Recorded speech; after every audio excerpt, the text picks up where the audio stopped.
Imagínense esto. ¿Qué pasaría si en lugar de juzgar a un gobierno por su moral o su ideología, decidiéramos auditarlo puramente como un sistema de procesamiento de información? Pues, bienvenidos a este análisis. Hoy vamos a explorar una perspectiva súper interesante del libro Génesis de la Tecnodemocracia, de Jaime del Valle Aguilar. Vamos a hacerle una especie de diagnóstico técnico a la élite gobernante. Y les digo algo, cuando analizamos la política con los lentes de un ingeniero en sistemas, los resultados son, vaya, reveladores. Nos ayudan a entender exactamente por qué las cosas funcionan, o más bien, por qué dejan de funcionar. Ok, entremos de lleno en esto. Para la auditoría de hoy, vamos a desarmar esta enorme maquinaria política en 3 pasos. Primero, el bucle cerrado del poder. Segundo, la política como cortafuegos. Y 3, el cuello de botella técnico. Arrancamos con el primer punto, el bucle cerrado del poder. Aquí es donde el autor detecta, digamos, el bug o el error de software principal en toda esta estructura. A ver, para entender este error, hay que definir algo básico en ingeniería. Un bucle de retroalimentación cerrado. Esto es un sistema que solo se alimenta de su propia información interna y básicamente ignora todo lo que pasa afuera. El autor toma este mismísimo concepto y se lo aplica a la política mexicana. Y claro, la conclusión es que, al aislarse así, el sistema simplemente deja de responder a la realidad externa. Y aquí es donde la cosa se pone verdaderamente fascinante. Piensen en los requisitos para entrar a este sistema. No se exige que seas el mejor resolviendo problemas, ¿verdad? El requisito número 1 es la lealtad al partido. Esto genera un escenario loquísimo donde el representante no le debe su puesto a los ciudadanos que están afuera, sino a la misma élite interna que le dio la candidatura. O sea, es un sistema que no tiene ningún mecanismo para exigir soluciones reales. Y lógicamente el resultado es bastante crudo. Si el sistema solo se escucha a sí mismo y solo premia la lealtad interna, entonces todo lo que produce, en este caso las leyes, se diseña con un solo objetivo en mente: mantener el poder. Todo se reduce a proteger el bucle. Mientras tanto, las crisis reales del mundo exterior pasan a un segundo plano o de plano ni se ven. Pasamos a la segunda fase de nuestra auditoría. Ya vimos que existe este bucle cerrado, así que la pregunta obligada es, ¿cómo se protege del mundo exterior? Pues el libro explica que el sistema profesionalizó la intermediación, convirtió a la política en una carrera de supervivencia financiera y de gestión de influencias. Y esta estructura actúa literalmente como un firewall, un cortafuegos de computadora. Filtra de manera implacable qué problemas sí llegan a la mesa de decisiones y cuáles se mandan directo al olvido.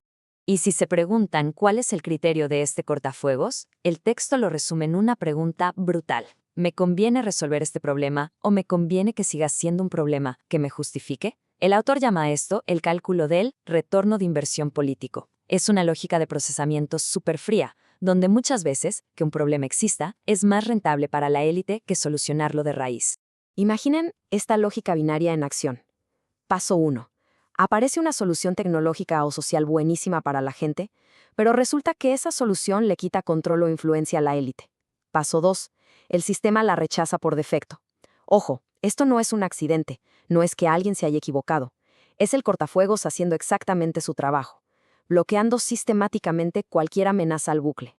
Y esto nos lleva a la tercera y última sección, el cuello de botella técnico. Porque el libro da un paso más allá y nos dice que esto no es solo un tema de ética, sino que es una falla catastrófica de hardware. Es un problema de matemáticas básicas. Solo traten de dimensionar la complejidad de todo un país. 130 millones de habitantes, casi 2.500 municipios, 68 lenguas indígenas, 4 climas totalmente distintos y una brecha económica gigantesca de más del 500% entre unos estados y otros. Toda esta inmensidad genera, cada 24 horas, millones y millones de datos sobre salud, seguridad y movilidad. Y esto ilustra brillantemente nuestro punto.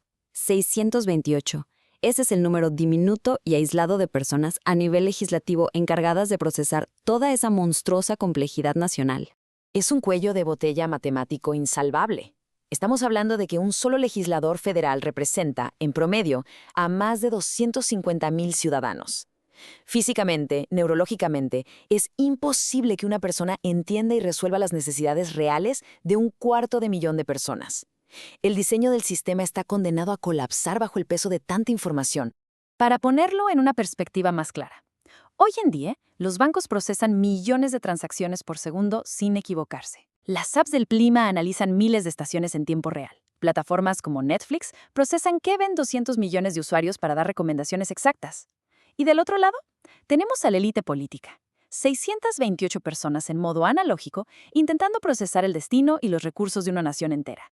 Entonces, el punto crucial de todo este análisis es este. La tesis del libro sostiene que la existencia de esta élite cerrada no es nada más una injusticia social, es fundamentalmente un cuello de botella técnico, una falla estructural profunda que frena el progreso, simplemente porque el sistema de toma de decisiones no tiene el ancho de banda para lidiar con el mundo real. Y cerramos este análisis con una pregunta súper provocativa que nos deja el texto para reflexionar. Nos invita a pensar más allá de la ideología. Si la administración pública es el sistema encargado de gestionar la seguridad, la salud y la economía de millones de habitantes, ¿por qué se acepta operar con una capacidad de procesamiento inferior a la del teléfono inteligente que traemos en el bolsillo? Es una reflexión profunda sobre cómo se organiza nuestro entorno. Bueno, hasta aquí este recorrido. Espero que les haya dejado una visión completamente distinta sobre los sistemas que nos gobiernan.